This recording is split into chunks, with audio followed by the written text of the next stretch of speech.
या राऊंड मध्ये प्रत्येक कपल इथे येईल. अरुण दादा त्यांना एक एक सिच्युएशन देतील. त्यांना 2 मिनिटाची वेळ प्रिपरेशन साठी दिली जाईल आणि 3 मिनिटात त्यांना एक स्किट इथे परफॉर्म करायची आहे. तर त्यासाठी बोलवूया आपल्या पहिल्या जोडीला. आमंत्रित करूया राधिका आणि प्रसाद फणसे. जोरदार टाळ्या.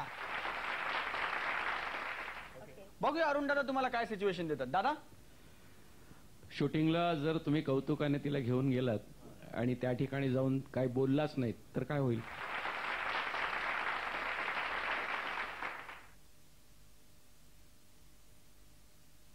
स्पॉट जरा. अरे वो मराठी सिरियल आहे ना, बॅग नाही उचलणार. हा सेट आहे तुमचा? हो. टीव्ही मध्ये केवढं वेगळं दिसतं. या इथे खूपच वेगळं वाटतंय ना एकदमच. बस. हाय बाबा, कसे आहात? हा, ती स्क्रिप्ट तुम्ही सांगणार होतात, मला त्याच्याबद्दल विचारायचं होतं. नाही पण माझं नेगेटिव्ह कॅरेक्टर असलं तर.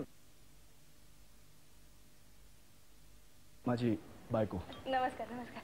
मी सगळे एपिसोड बघते, खूप आवडते मला. सगळे मी दिग्दर्शक आहेत आमची. ओके. हां, तर ते नेगेटिव्ह कॅरेक्टर बद्दल. नाही, आय डोंट माइंड.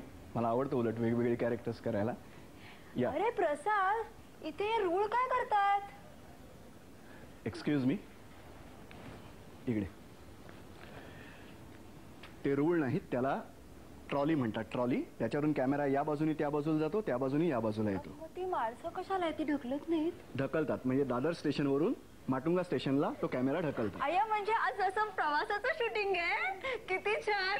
बस, आता बस बद्दल विचारू नकोस. बस. हा. अरे अरे, तिकडे आग लागली बहुतेक. अरे केवढा धूर येतोय मग अचानक, आणि वास पण येतो एकदम. इकडे. अरे त्याला स्मोकिंग मशीन म्हणतात. त्यातून मुद्दाम धूर सोडतात, कारण हिरो हिरोईन असे एकत्र आले की प्रत्यक्ष प्रेक्षकांना कळू नये ते नक्की काय करतायत त्यासाठी. काय कळतच नाही बाबा. सरळ काय विचारा होतं, काय उपयोगच नाही. कुठून आले मी, असं झालंय माझं सगळं सोडून. Hi Mitali, how are you man? After long time. Good to see you. Yeah yeah. माझ्याशी इथे बोलता नाही हा हा. काय? या. Charming man. मी राधिका, बायको ह्यांची.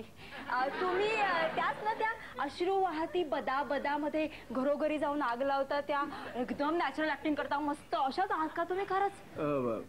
बायको आहे, गावची आहे. नाही नाही, मुंबईत येऊन खूप वर्ष झाली मला. आता इकडचं सगळं काही समजायला लागलंय, कुठे काय आहे, कुठे कसं वागायचं वगैरे वगैरे सगळं.